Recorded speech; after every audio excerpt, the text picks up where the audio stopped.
Percentile का क्या मतलब है पैट के स्कोर कार्ड में, ये सारी बात आज हम इस वीडियो में करने वाले हैं। स्वागत है आप सभी का पढ़ाई लिखाई के प्लेटफॉर्म ज्ञान विद अरुण में।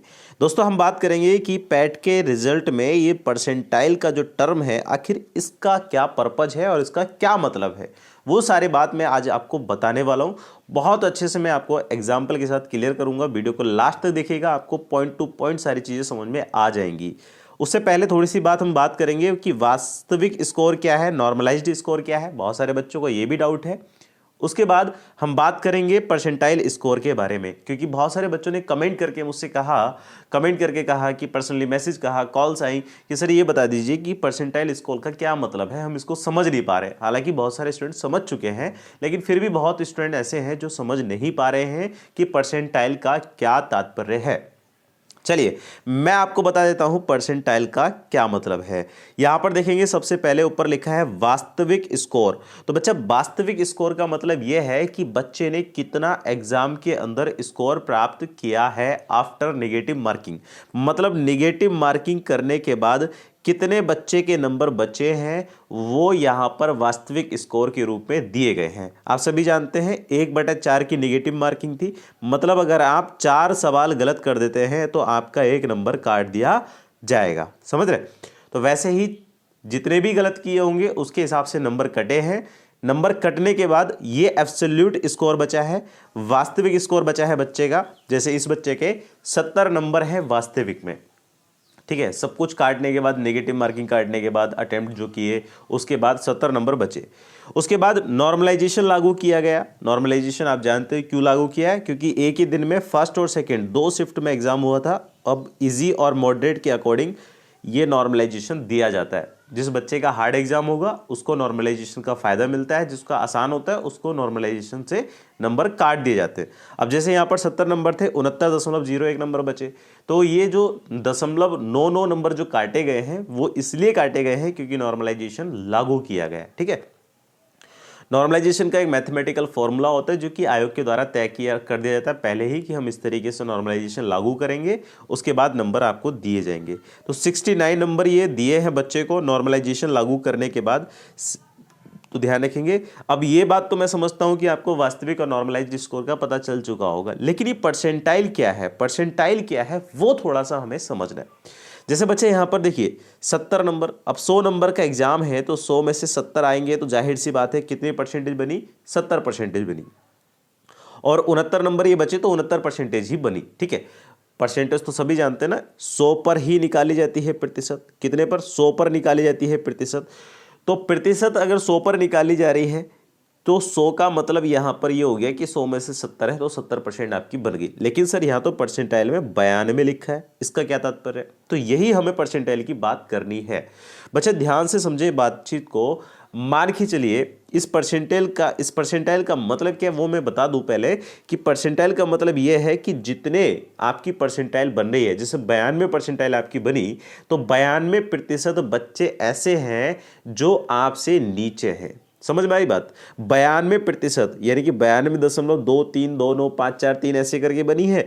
तो समझिए इस बात को कि 92 बच्चे ऐसे हैं, 92 स्टूडेंट्स ऐसे हैं जो आपसे नीचे हैं इस फाइट में। किस फाइट में? पैट के एग्जाम की फाइट में। आप 92% बच्चों के ऊपर स्टे कर रहे हैं। समझ में आई बात? अब ये कहां तक चलेगा? तो ये तो 100 तक चलेगा। परसेंटाइल 100 तक होता है जैसे कि मैंने बताया।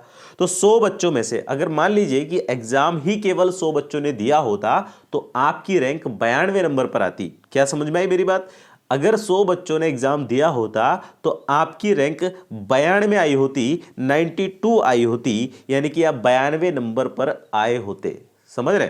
जैसे वही चीज आप मान के चलिए कि 100 स्टूडेंट्स को एक दौड़ में दौड़ाया गया, 100 स्टूडेंट्स भाग रहे हैं, लगातार भाग रहे हैं।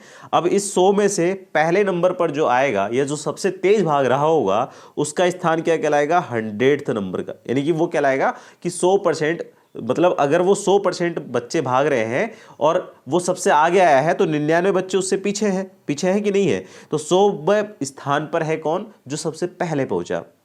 दूसरे स्थान पर जो पहुंचेगा उसकी रैंक 99 होगी और उससे कितने बच्चे पीछे होंगे, 98 बच्चे पीछे होंगे। वैसे ही अगर कोई 70 नंबर पे मतलब 30वें नंबर पर पहुंचा है तो उसकी रैंक तो 70 होगी, लेकिन 69 स्टूडेंट्स ऐसे होंगे, 69 धावक ऐसे होंगे जो उस रेस में उससे पीछे होंगे। समझ में आई है मेरी बात? आपको समझ में आई है? कमेंट करके बताइएगा कि अगर समझ में नहीं आई है तो मैं कमेंट के माध्यम से फिर से आपको रिपीट करके बता सकता हूं, ठीक। लेकिन अगर समझ में आ गई है तो एक बार कमेंट अच्छी सी कर दीजिएगा जिससे कि मुझे पॉजिटिव वाइब आए, और उसके बाद इस वीडियो को शेयर भी कर दीजिएगा उन दोस्तों के साथ जो परसेंटेज को लेकर बहुत ज़्यादा कंफ्यूज्ड हैं कि आखिर इसका क्या मतलब है।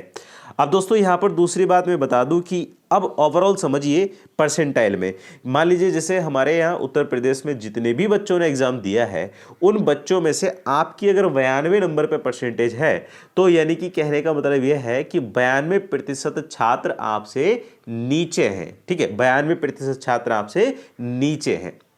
समझिएगा इस बात को। तो परसेंटेज का मतलब तो समझ चुके होंगे। 100% का मतलब होता है कि हम 100 के आंकड़े को लेकर बात कर रहे होते हैं। किसको?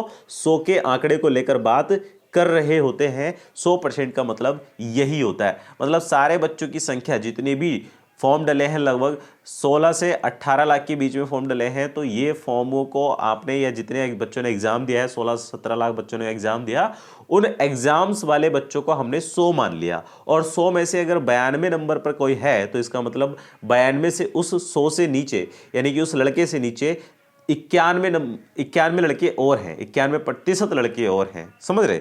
चलिए, उम्मीद करता हूं ये बात आपको समझ में आई होगी। और यहाँ पर इन्होंने star plus 2 star plus 3 star यानी कि स्टार बना कर यहाँ पर इन्होंने स्पष्टीकरण कर रखा है आयोग वालों ने। अब यहाँ पर देख सकते हैं कि अभ्यर्थी का वास्तविक स्कोर के लिए स्टार बना रखा है, नॉर्मलाइज्ड स्कोर के लिए डबल स्टार और परसेंटाइल स्कोर के लिए ट्रिपल स्टार बनाया हुआ है। यहाँ पर ये आप देख सकते हैं, ठीक। और इसी स्टार को यहाँ पर एक्सप्लेनेशन में इन्होंने double star, single star, double star और थर्ड स्टार यानी 3 स्टार इस तरीके से एक्सप्लेन किया हुआ है। तो उम्मीद करता हूँ ये वीडियो आपको बहुत ज़्यादा डाउट क्लियर कर रही होगी। अगर डाउट क्लियर कर रही है जरा सा भी तो आप चैनल को सब्सक्राइब कर दीजिएगा फटाफट से और वीडियो को शेयर कर दीजिएगा दोस्तों के साथ। वीडियो पसंद आए तो लाइक कीजिएगा, कमेंट बॉक्स में अपनी कोई भी डाउट हो आप हमसे पूछ सकते हैं। Thank you so much, thanks for watching this video. मिलते हैं नेक्स्ट वीडियो में, तब तक के लिए जय हिंद जय भारत। लगे रहें, पढ़े रहें, और जिन लोगों का भी अच्छे मार्क्स हैं उनके लिए बहुत बहुत बहुत ज़्यादा congratulation. Take care, all the best, Jai Hind जय भारत।